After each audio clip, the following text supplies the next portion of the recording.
domination.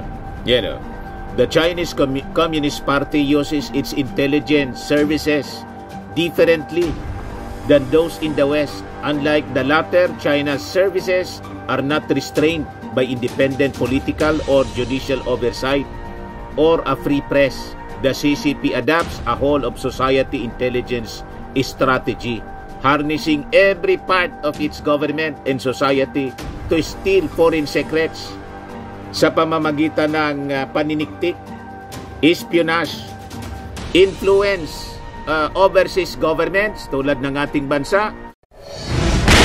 Nagpapagang mga balita at pagtalakay sa mga isyu ng lipunan. Bulsa! Opinyon, banat at paglalantad sa katotohanan. Bulsa! What you see is what you get. You decide. And potentially digitally sabotage them. China's services target Western parliaments, policymakers, purloin passwords, fusing human intelligence, signals, intelligence, and cyber capabilities. Pati nga TikTok, mga kababayan, ginagamit nila sa paniniktik. So sabi dyan, China's clandestine services like the Ministry of State Security, yung na-mention kanina, are the front line of Beijing's grand strategy to keep the CCP in power, make China into a world's leading and self-sufficient military and economic power. Masyado ambisyoso sila. Supplanting the United States and invert the existing technological landscape so that other countries depend on Chinese, not Western technology. Mga kababayan, galit sila sa presence ng Amerika rito sa atin. Galit sila na yung mga contractors na Chinese, mga kababayan, napalitan ng ating Pangulong Bongbong Marcos. Galit si Inday, natigil yung mga big ticket projects sa Visayas in Mindanao. Hindi na pinagpatuloy ng ating Pangulo. Kasi nga po, makukompromise yung ating national security. Nagets na ninyo, mga kababayan? Kaya gumagamit sila ng mga bayaran ng mga propagandista para siraan yung Amerika rito. Kasi gusto nilang palitan yung Amerika as the world superpower. Dapat gusto nilang makontrol yung ating economy, yung ating negosyo. Dapat lahat lang sila.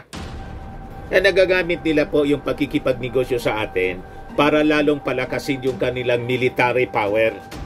Para tayo at mga neighboring countries, mga kababayan, kakaya-kayahin nila kasi malakas silang bansa. Tama? Ganon ang kanila pong agenda. Military and economic power supplanting the United States and invert the existing technological landscape so that other countries depend on Chinese, not Western technology. Gusto nilang i-dominate ang market. Tapos yung mga technology nila na sinusupply po, mga computers, cameras, may spy camera. Kaya doon sa Australia po, in other countries po, pinagtatanggal yung mga CCTV na made in China kasi threat to national security. Baka nagsisend po ng signal sa central communist central agency nila. Ganun katindi po. Mag-ingat po tayo. Ito po yung balita ng The Guardian. Kailan ba to? 1 year ago, Chinese-made security cameras to be removed from Australian government buildings. Mga spy camera siguro yan ng China. More than 900 products made by Hikvision in Dahua discovered at 250 federal premises. Yan po. Pinatanggal po. An audit of surveillance equipment conducted by the Shadow Cybersecurity Minister James Peterson has confirmed that more than 900 products built by Chinese companies, Hikvision and Dahua, are installed at government locations. The US and the UK have already banned these products at government locations, with the US Federal Communications Commission warning of unacceptable risk to national security due to possible espionage and spyware. Ginagamit po nila sa paniniktik, pang-espiya. You see? Kaya tama po ito na ginagawa na investigasyon ng Senado po, lumalabas po na itong si Alice Goo isang spy. Lahat ng uri ng paniniktik po ginagamit ng China, ginagawa ng China for world domination. But anyway, story ng balitang yan, click subscribe muna dito sa ating YouTube channel and hit the notification bell para lagi po kayong updated sa mga kaganapan dito sa ating bansa. Like and share na rin po ninyo ang ating video. At huwag na rin po ninyo na skip yung ating mga commercial ads para tuloy-tuloy lang ang pag-unlad ng Bagong Pilipinas. Sa mga nagana po ng malinis and spacious fitness gym, pumunta lang po kayo sa aming Colossal Fitness Gym. We also offer Grab Car Rental with our brand new 2023 model ng Toyota Innova. We also accept booking for those who are planning to travel via PAL, Cebu Pacific, and other airline companies, local and international, and bills payment for Meralco Bills, Aleco Bills, PLDT, etc.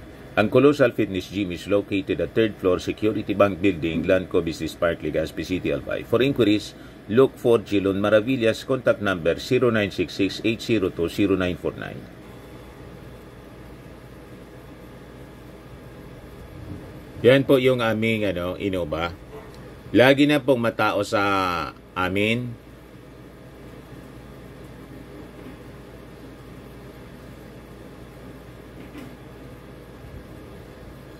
Yan po mga bagong clients namin. Napakaganda at colorful at napakalinis ng aming gym po.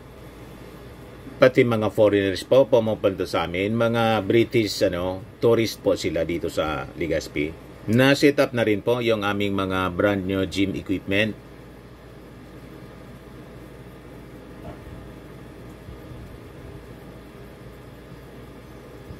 May treadmill na rin po kami. Ito naman po yung bago naming product na binibenta online. Eye Glow Serum, whitening po siya. Tingnan ninyo yung epekto sa aking anak na architect before and now. Yung mga inquiries po ninyo, dumiretso na lang kayo sa kanyang Facebook account, Riz Maravillas. Ito naman po, Firmax Firming and Lifting Cream, pinapahid po sa mga pulses and affected area. Mainam po sa paninigas ng mga kaso-kasuan. Ito naman po, Automax Radiant Serum. Sa mukha naman yung application, anti-aging po siya. You will look 10 years younger than your age. Sa mga cancer patients naman po, baka lang gusto ninyo itong itry. Nengsa Red Mix Fruit Drink. Hindi mo po siya gamot, food supplement siya. Kaya lang, gawa siya mga kababayan sa goji berry. Yung goji berry may anti-cancer properties. O ngayon, yung mga inquiries ninyo, dumiretso na lang kayo sa aming messenger sa Facebook para masagot namin agad. Ayos pa? Ayos na ayos niya, Mr. Maravilla. Okay. Dito na tayo mga kababayan sa pagbisita ng ating Pangulong Bongbong sa Laos.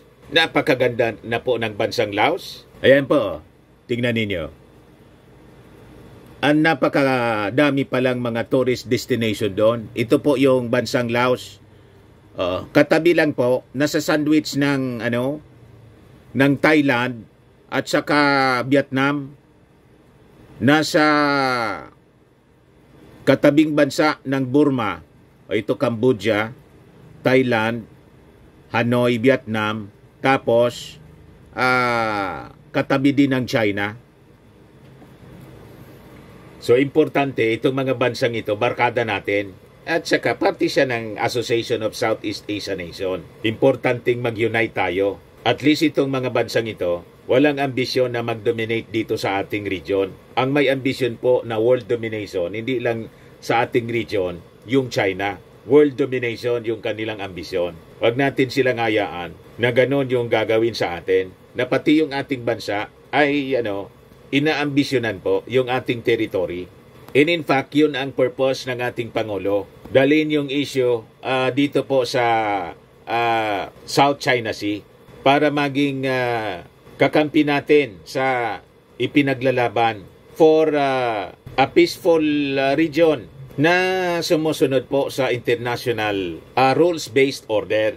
So sabi natin, yung Laos mga kababayan, napakarami na din pala na mga Filipino OFWs doon. Pakinggan natin itong maikling video. We have approximately 2,000 or so Filipinos here in the Lao PDR. And most of them are professionals, skilled workers. The biggest cohort are educators, teachers. And we would have as well accountants, lawyers, engineers, and of course with some of them with their families with them. Well, I would imagine because they are paid fairly well here and they are very much well regarded. Maganda naman yung economy nila, maganda na rin. Big come-ons for them. Filipinos and the Lao people, they're very much similar. So there's not much adjustment in terms of, pakikisama and dealing with the local community. So meron naman talagang mga challenges na encounter. Pero yung ating nakita dito ay yung phenomenon na parang online scamming. So meron ho tayong mga Filipinos na either na illegally recruit o na traffic para magtrabaho sa mga scam centers. Katulad na rin sa mga scam centers na nakita natin sa iba't ibang parte ng Southeast Asia, hindi ba? So, ang embassy ho ay tumugon naman sa pangangailangan itong nating mga biktima na Pilipino. So, the Philippine Embassy has responded to their requests for assistance, primarily requests for repatriation. Di ba? Para magkaroon tayo ng idea kung ano po ang kalagayan ng ating mga kababayan doon sa Laos. O ito po si Secretary Kakdak ng Department of Migrant Workers. Pakinggan natin yung kanyang sinasabi. Ang boto at pabor siya. Pabor na pabor ang mga OFW sa kanya. At isa na rito ang Filipino community sa Lao PDR. Tama po ba? Kaya't ang ating mahal na Pangulo naglatag ng mga samot-saring programa. Unang-una, yung matagal nang pinapangarap na overseas employment as a matter of choice rather than as necessity. Nabubuo na po yan sa ilalim ng administrasyon ni Pangulong Ferdinand Marcos Jr. Bakit ko po nasabi yun? Overwhelmingly, ang economic management team ng ating Pangulo nakapagtalaga ng growth rate sa GDP natin na sang-ayon sa target growth rates ng World Bank. Between 6 to 7% GDP annual growth. Ang unemployment po ay bumaba na ng 4%. Highest po yan or lowest in a 20-year span. Underemployment, including underemployment of women, bumaba na rin below 12% and that's the lowest in a 25-year span. Ang inflation, ito bagong balita pa lang, pumapalo na ng mababang between 3%, 3.5%. Again, pinakamababa po yan in a certain period of time. No? Matagal-tagal na rin mula nung pumalo tayo ng 3% lamang sa inflation. Ang international visitors, target mga 450,000, umabot na mga 520,000 noong 2023 ang international visitors na dumalaw sa ating mahal na bayan. So there's no question. Di ba? May binalita ni Kakdak ang mga magagandang mga magagandang nangyayari dito sa ating bansa. Ganon dapat. Hindi tulad ng ginagawa ng mga taga-Naosog, lahat paninira. Pinapakalat sa buong mundo, mga paninira, yung mga masasama. Ayaw nilang makarinig ng mabuting balita. Kasi ang credits hindi sa kanila, sa ating Pangulo. BBM. BBM. Pakinggan natin yung ating Pangulo sa kanyang pagbisita sa Filipino community sa Laos. Ang ating Migrant Workers Secretary, Secretary Hans Leo Kakdak, siya po ang kalihim ngayon ng Department of Migrant Workers. Ito pong Department of Migrant Workers, ang pinakabagong departamento sa kabinete ng Pilipinas. At ito ay itinaguyod upang tulungan lahat ng OFW na tinatawag natin. Kaya ngayon lang, kanina nga, ay pinag-uusapan namin kung paano namin gagawin upang maiuwi ang ating mga kababayan na nasa Lebanon, yung iba nasa Israel, nagigitna na na nandun sila sa lugar na medyo delikado. Kaya palagay dahil talagang nagkakagera na doon. Yan ang mga katungkulan ng Department of Migrant Workers. Kaya kapag kayo po ay mga nangangailangan ng tulong, nandyan po ang Department of Migrant Workers para sa inyo. Nandito po ang ating special assistant to the... Sa lahat ng aking mga kasamahan sa pamahalaan, mga bisita natin, ladies and gentlemen, magandang gabi po sa inyong lahat.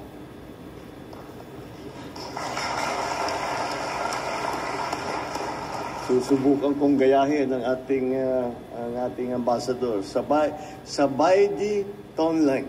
Tama ba yan? Baka mga Pinoy lang ang nakaintindi. Yung mga tiga rito, hindi naintindihan yung sinabi. Kasama si Speaker po, Martin Romualdez. Gaya ng aking sinabi, ako'y laging natutuwa kapag magkakaroon kami ng aming tinatawag na PhilCom. At para makakumusta naman kayong lahat. At ako'y nagpapasalamat sa inyo lahat sa napakainit na pagtanggap ninyo sa akin. Ito ang aking kauna-unahing bisita sa Laos. Hindi bilang Pangulo, sa buong buhay ko ngayon lang ako nakapunta rito sa Vientiane. Kaya naman, masaya ako na makasama kayo. Kaya ang katotohanan, noong unang sinasabi, tinitignan namin yung schedule para sa pagpunta rito para sa ASEAN Summit. Lagi naman kami, basta't may biyahe, lagi namin nilalagyan ng PhilCom. Pero sabi ko siguro sa Laos, sa Vientiane, wala namang Pilipino ron. Sabi, nagulat ako, sinabi, hindi, ang dami nating mga kababayan doon. At ganito ang kanilang trabaho, ganito ang kanilang mga ginagawa. Kaya talagang maliwanag, once again, na nakita ko ang katunayan na yung Pinoy talaga, kahit saan mo ilagay, sisikat at sisikat. Kaya hindi ko talaga, basta kaya lagi naman at makita ko yung mga Pilipino, you have to know, and I'm sure, I hope that people tell you, but the truth of it, we are so proud of all of you, and for all the things you did, and for all the ways that you project the Philippines. Kagaya ng ambassador, you're all ambassadors and you have been superlative ambassadors dahil talagang napakaganda ang naging reputasyon dahil sa kagandahan na ang ginagawa ninyo, mga OFW natin sa iba't ibang bansa sa buong mundo. So, we are very grateful for that. And that is why, lagi ko naman sinasabi, lalo nang sa administrasyon na ito, ay asahan ninyo na kapag kayo'y nangangailangan, nandyan po kami upang tumulong. Nais kong magpasalamat sa inyong pagsuporta rin sa ating administrasyon at ang ating mga programa. Papalapit pa lamang tayo sa halfway mark, ngunit dahil na rin sa tulong ninyo, marami na rin tayong naisakatuparan. Patuloy namin ginagawa prioridad ang mga OFW upang aming maitaguyod at protektahan ang inyong karapatan at kapakanan. Siyempre, isa na ito sa pagbukas at pagpapalakas sa ating DMW o Department of Migrant Workers na pinamumunahan ng ating sekretary. Kaakibat din natin ang Department of Foreign Affairs sa pamumuno ni Secretary Ricky Manalo. At ang mga Philippine embassies sa iba't ibang bansa, katulad ng Philippine Embassy ngayon dito sa Laos, sa Vientiane. Silang lahat ay handang tumulong at magbigay ng serbisyo sa inyo. I am always impressed with the profile and the caliber of our Filipino community here in Lao PDR. As teachers, you're educating the future leaders of this country. As engineers, you're helping to build their economic security and help train your peers in your respective areas.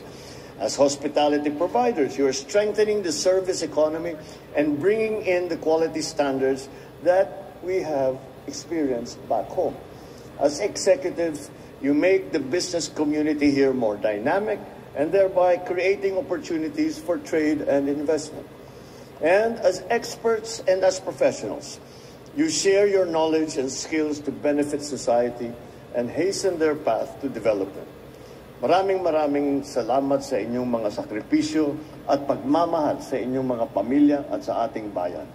Labis kong ikinatutuwa na malaman ang inyong mga kontribusyon dito sa Laos at kayo mismo ang naging magandang halimbawa ng pagiging isang mabuting Pilipino. Tunay ngang iba at nangingibabaw ang galing ng Pilipino saan man sa mundo. Ikinatutuwa ko rin ang pagpapalakas ng people-to-people relations natin dito sa Laos. Tunay na napakaraming natin pagkakatulad sa mga Lao. Gaya ng mga ating pagpapahalaga sa ating espiritualidad, pagmamahal sa pamilya, pagkikipagkapwa-tao at pagiging bahagi ng ating komunidad, pagrespeto sa ating kapaligiran at pagiging makabayan. Kaya naman, nais kong ipagpatuloy pa ninyo ang pagiging ambassador of Filipino goodwill dito sa bansang Laos PDR. Gaya ng sinabi ni Ambassador, daman-daman naman na ang mataas na pagtingin sa inyo ng mga taga rito.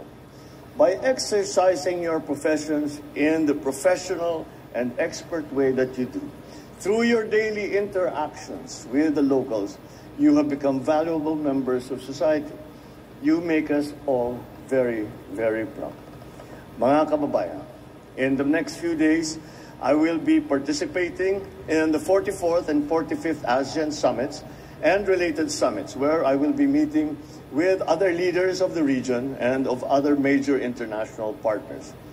I fully intend to advance Philippine national interests, including that of maintaining peace and security in the region, to strengthen our economy and to ensure the well-being of each and every Filipino.